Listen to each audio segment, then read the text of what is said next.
Hola a todos, les habla el monstruo, espero se encuentren muy bien. Antes que nada me gustaría ofrecer una disculpa por el estado de mi voz. He tenido mucha gripa y a pesar de tener tratamiento aún no mejoro al 100%. Pero aquí estamos, listos para traerles una historia de terror. En esta, nuestro protagonista es un trailero, aunque no es la historia convencional sobre apariciones en la carretera. Me atrevo a decir que nuestro protagonista preferiría eso. Sin más, acérquense que es hora de escuchar historias, relatos o cuentos. Prepárense y acompáñenme a descubrir quién es el monstruo de los cuentos. Esta historia se titula El trailero. Me gustaría platicarles algo que sucedió en mi familia hace ya algunos años. En mi familia todos éramos traileros de profesión y vocación. Desde varias generaciones habíamos ejercido este maravilloso oficio. Sin embargo, eso solo ha quedado en los anales de nuestra historia familiar. Ya nadie en la familia se dedica a esto ahora. Nosotros éramos del Estado de México, provenientes de un pueblo cerca de la carretera federal.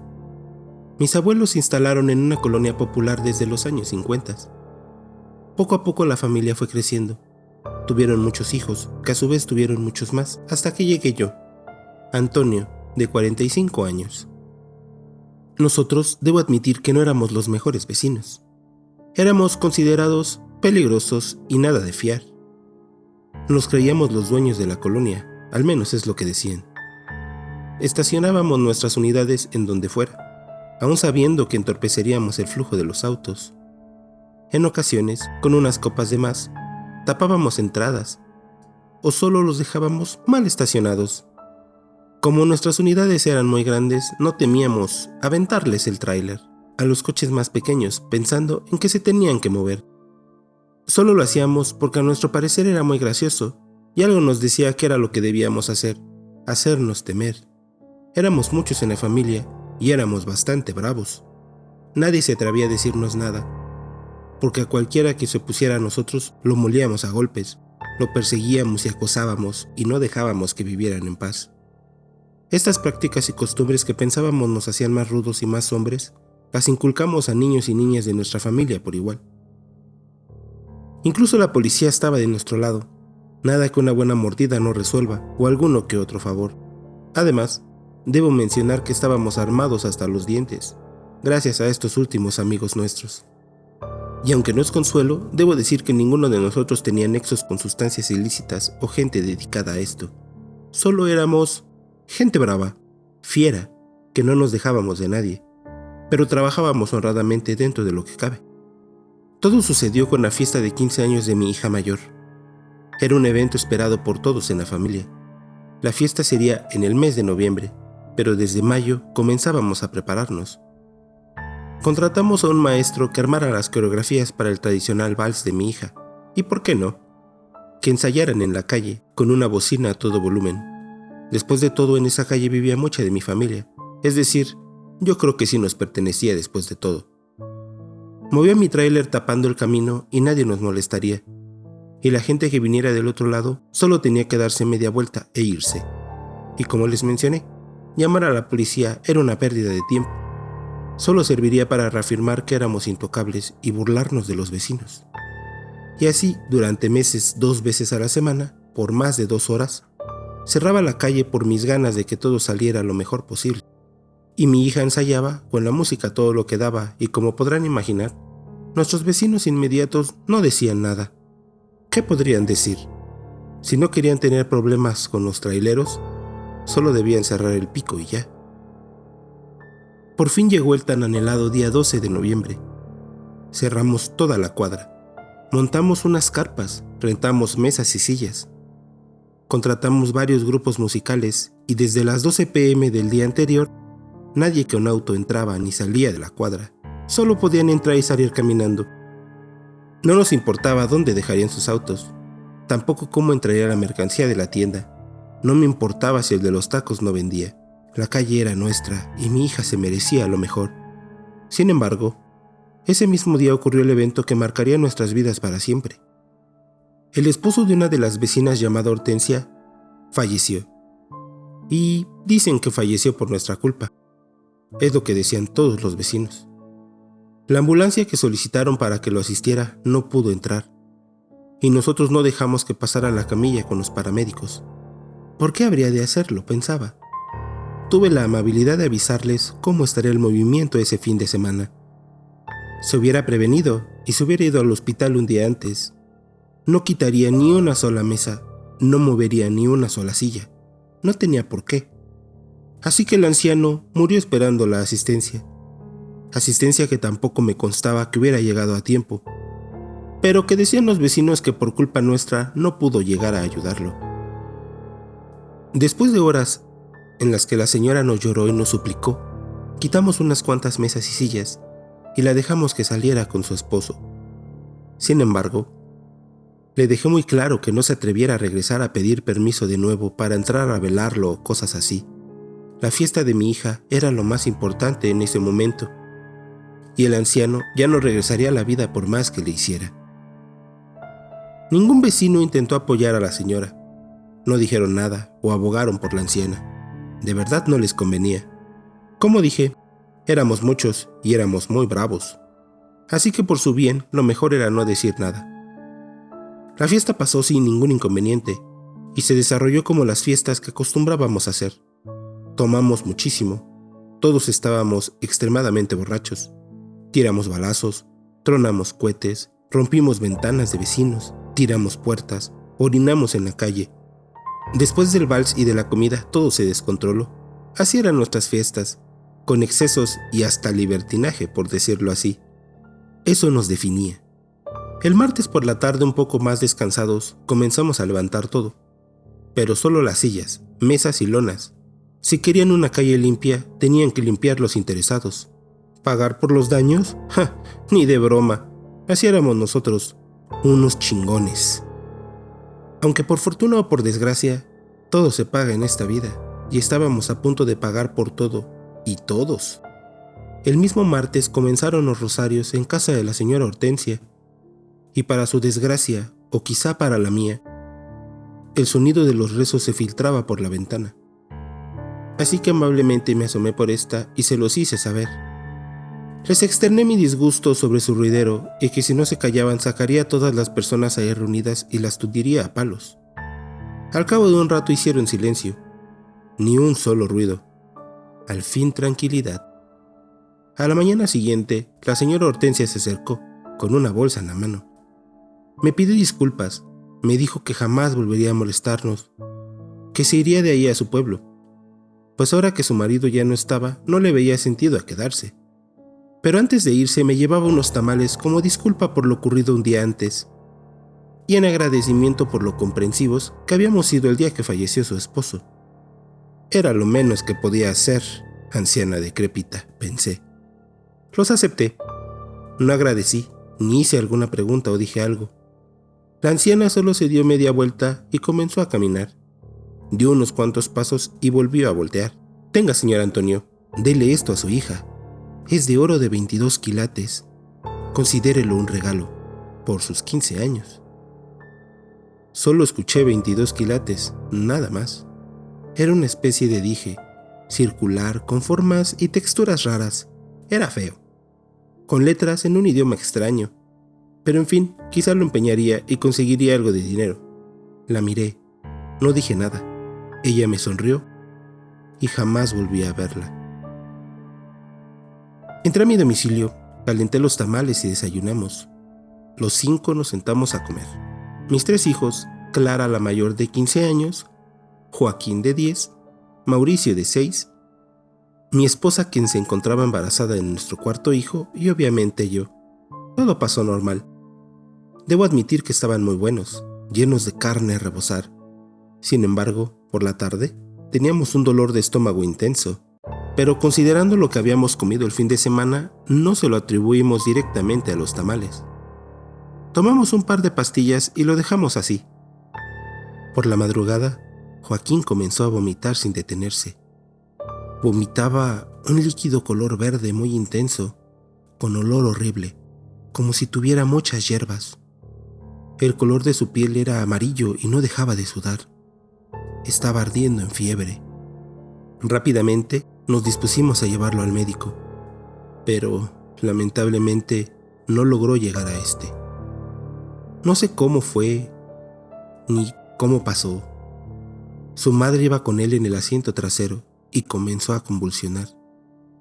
De su boca salía espuma muy espesa y comenzó a sangrar por la nariz. Yo manejaba como desquiciado mientras escuchaba a mi esposa suplicándole que resistiera, que pronto llegaríamos, pero así sin más, todo su cuerpo se estiró. Abrió los ojos y la boca emitiendo un ruido horrendo que se fue apagando poco a poco hasta que falleció en los brazos de su madre. Llegamos al hospital, no pudieron hacer nada. Le practicaron una autopsia para determinar qué es lo que había pasado. Todos sus órganos habían dejado de funcionar poco a poco, ocasionándole un fallo generalizado. Eso fue lo que me dijeron.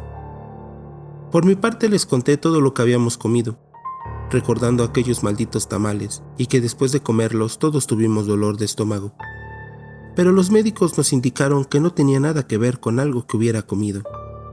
En la madrugada del miércoles, uno de mis hijos había dejado de existir. No lo podíamos creer. Fue muy rápido. Solo se nos fue nuestro niño. Toda la familia estaba destrozada. Nos preparamos para el entierro. Cerramos la calle de nuevo y, como de costumbre, toda la gente tenía que aguantarse. El león estaba herido y era más peligroso. Y a pesar de las miradas llenas de furia de los vecinos, cerramos la calle durante todo el novenario.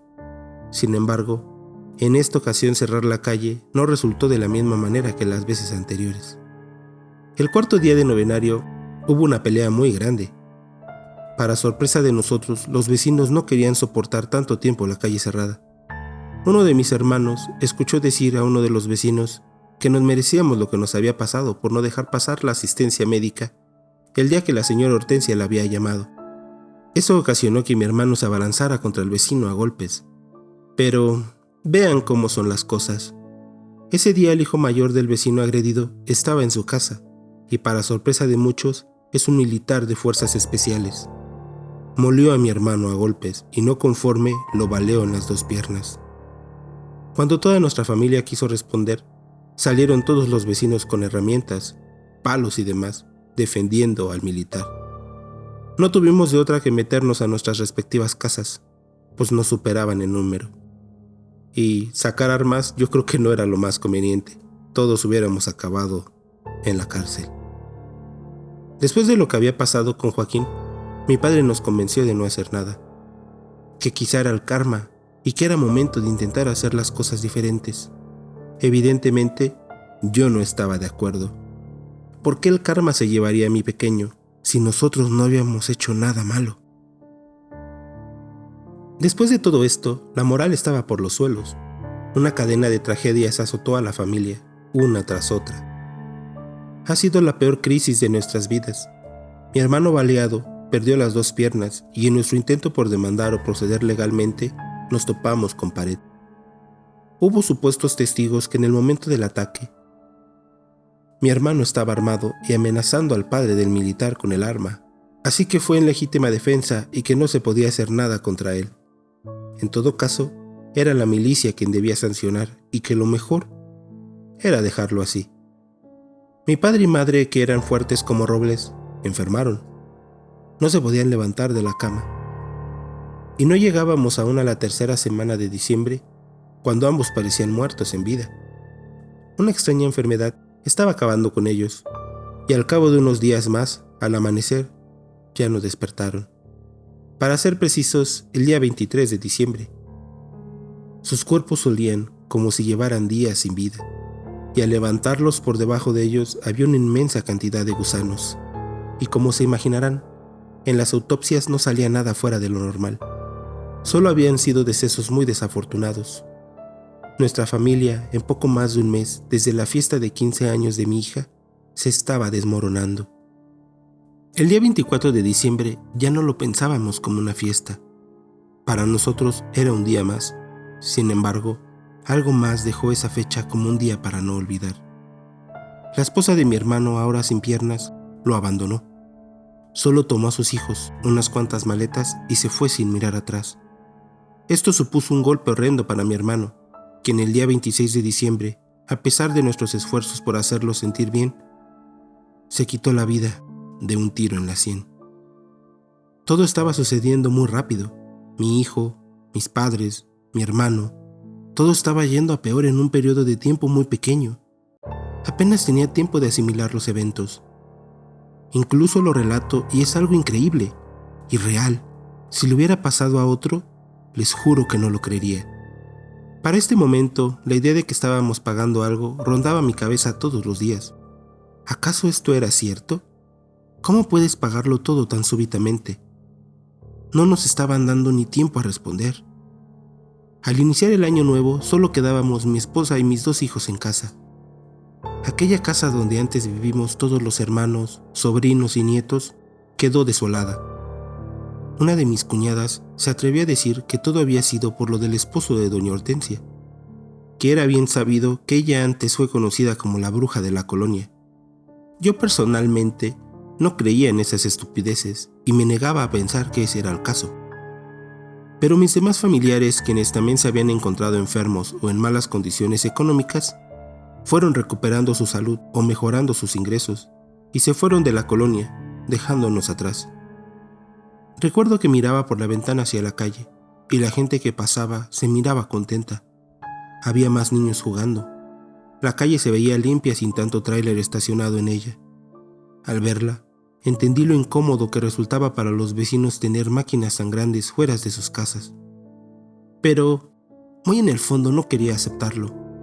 Se me llenaba la cabeza de ideas macabras de cómo dañar a mis vecinos, que seguro festejaban nuestra desgracia. Pensaba que tal vez ellos eran quienes nos estaban haciendo daño. Tenía ganas de tomar mi arma y hacer justicia por propia mano. Pero estos pensamientos pronto desaparecieron, al llegar la siguiente desgracia sobre nosotros. Recién habían entrado los chicos a la escuela cuando nos llamaron de la secundaria de Clara. Clara había tenido un accidente. Nosotros íbamos llegando a la secundaria y los servicios médicos ya estaban trasladando a mi hija al hospital. La versión oficial fue que ella estaba abusando de una de sus compañeras, que en palabras de sus compañeros siempre era así. Clara la maltrataba todo el tiempo, escondiendo sus cosas, jalándole el cabello. En alguna ocasión la empujó por la escalera y la chica se rompió un brazo. Pero los padres, por miedo a nosotros, no habían levantado cargos ni nada por el estilo. Ni siquiera habían pedido alguna sanción para Clara por parte de la escuela. Obvio, nosotros conocíamos que mi hija se comportaba así. Yo mismo le enseñé que debía ser la abusadora y no la abusada. Que era mejor que lloraran en su casa a que lloraran en la nuestra. Incluso cuando nos contaba lo que hacía, su madre y yo festejábamos esta conducta. Era una trailera de corazón, después de todo. Cabe mencionar que no me avergüenzo de esto a pesar de todo. Sin embargo, en esta ocasión la broma no le había salido bien y había caído por las escaleras al querer empujarla, golpeándose la cabeza en repetidas ocasiones. Una de las amigas de Clara dijo textual: «Es como si alguien hubiera tomado a Clara y la lanzara por los aires». Al llegar al hospital nos dieron horribles noticias. Clarita, que había dejado de respirar por unos segundos en la ambulancia y que al no llegar oxígeno al cerebro, quizá iba a tener alguna repercusión. Y pronto llegó esta repercusión. Pérdida permanente de actividad cerebral.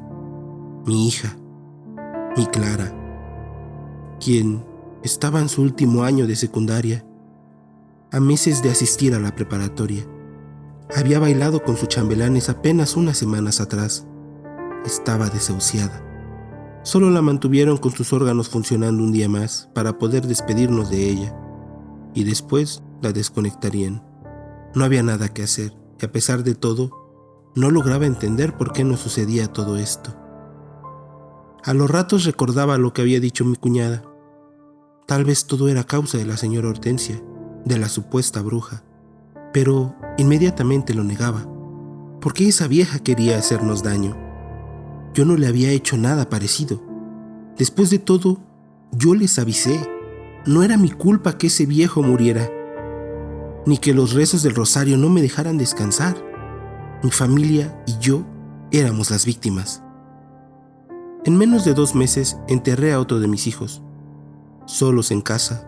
Nadie fue al velorio ni a los rosarios. Los vecinos no se acercaban e incluso parecían burlarse de nuestra desgracia, ya que hacían mucho ruido mientras nosotros estábamos en el patio intentando rezarle a mi niña.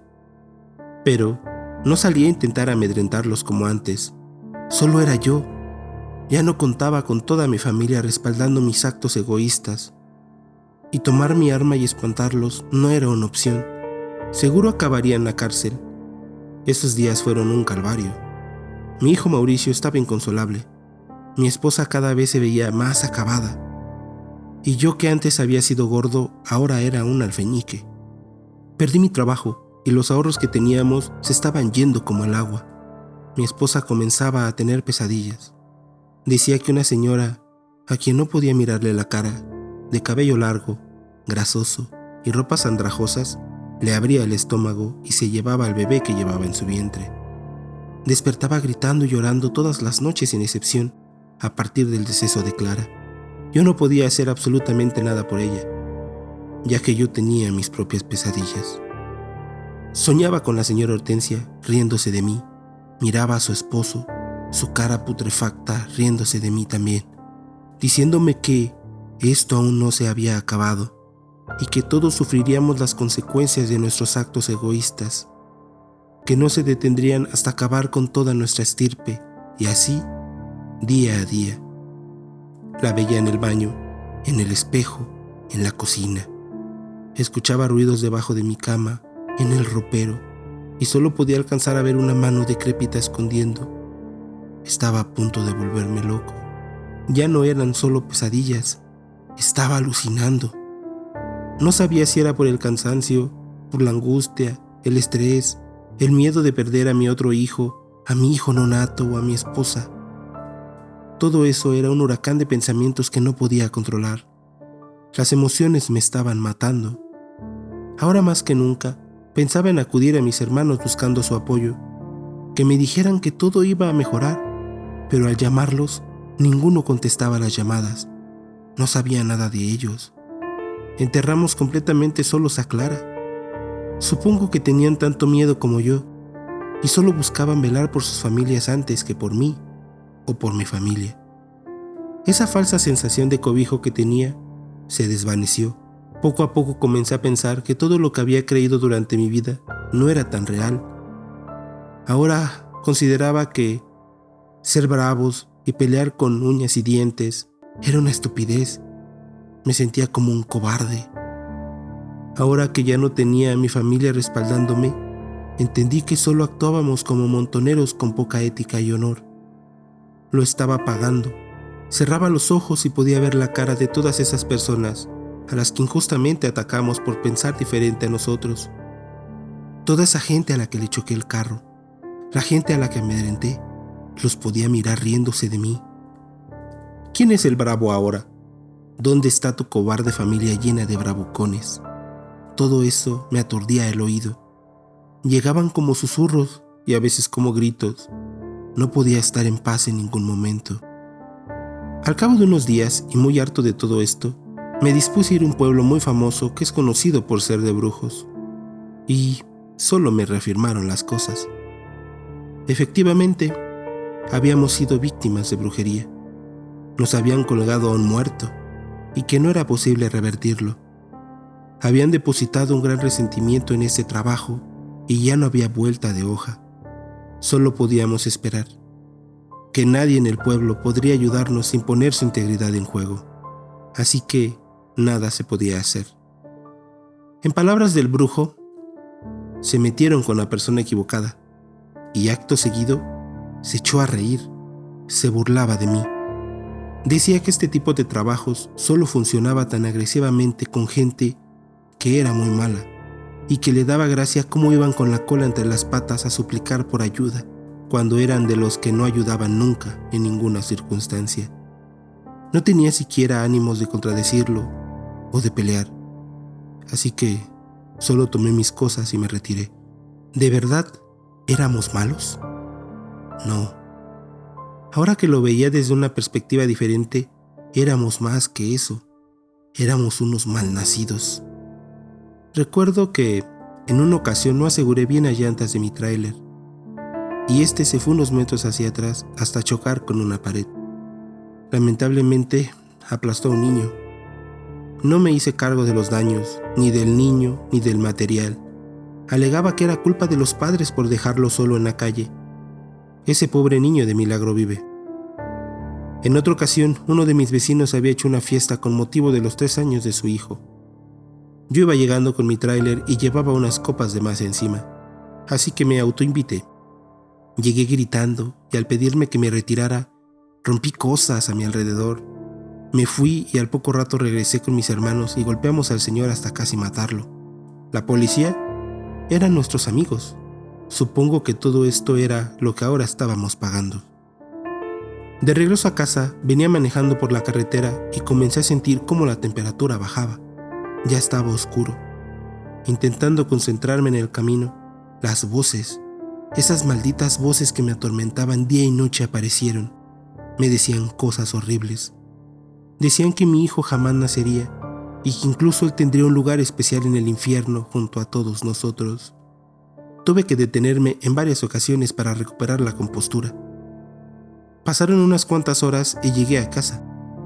Eran alrededor de la 1 de la mañana. Todo estaba en silencio.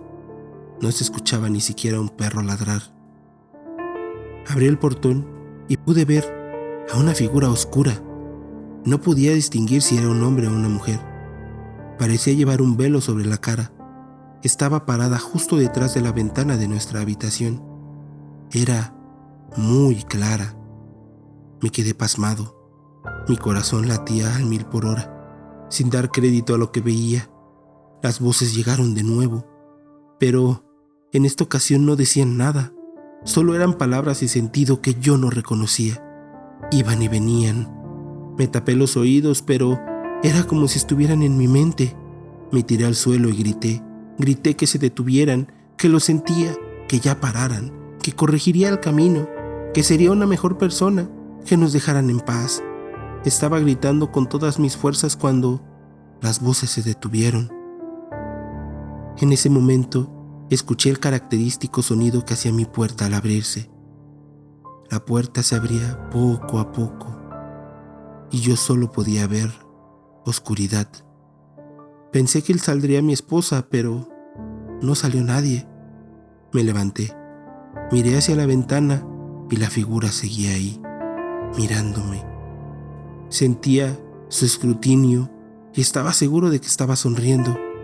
Dio un paso hacia atrás y se desvaneció entre la penumbra. Me apuré rápidamente a entrar al cuarto y lo que estaba ahí, lo que miré, casi muero de la impresión.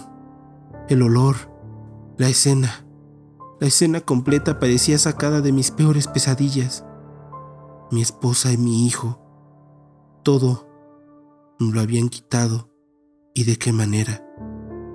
Mi esposa estaba en un sillón, con la cabeza echada hacia atrás, con la boca abierta antinaturalmente. Tenía los ojos abiertos reflejando el terror y el dolor que de seguro había sentido. Su estómago estaba completamente abierto y se podía mirar dentro de él y lo que debió ser mi hijo. Todo estaba lleno de líquido vital y pedazos de lo que había sido mi esposa. Alguien o algo le había hecho una incisión desde su pecho hasta el vientre. En una de sus manos tenía ese maldito emblema que la bruja me había dado. Lo había olvidado por completo. Y junto a ella yacía mi último hijo, también sin vida. Su cara, sus facciones se habían perdido. No parecía él. Su cara se había deformado tanto que ni yo, que era su padre, lo reconocía. No salían lágrimas de mis ojos. Solo me tiré al suelo. Ya no tenía nada. Todo se había ido. Todo lo había perdido. Delirante por el dolor de perder todo, pregunté: ¿ya pagué por todo lo que he hecho? En ese momento me llegó el recuerdo de mis malagradecidos hermanos, mis padres que nos criaron de esta manera. Mis pensamientos se llenaron de odio y pensando que eran animales que merecían morir de esta manera, comencé a hablar. Por favor, también llévate a mis hermanos y a sus hijos. Y aún más enojado comencé a gritar. Que sufran como nosotros por darnos la espalda. Te lo suplico, llévatelos. También sentía cómo la saliva salía de mi boca mientras golpeaba el suelo, mientras me golpeaba la cabeza fuertemente con los puños. Me jalaba el cabello hasta arrancarlo. Pronto entendí que lo que pedí era egoísta, pero no me importó. Por la forma en que nos abandonaron, merecían sufrir igual o peor. Pedí que se terminaran las vidas de los seres que consideré, en alguna ocasión, mi familia. Supongo que alguien en la colonia escuchó mis gritos y llamó a la policía. La policía llegó y me sacaron esposado y sin averiguación previa fui acusado y condenado de quitarle la vida a mi familia. Hoy en día enfrento cadena perpetua.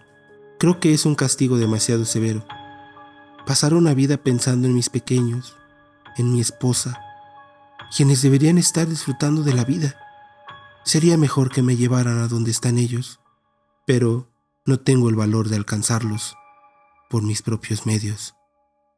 Alguien debería compadecerse de mí y terminar con mi sufrimiento.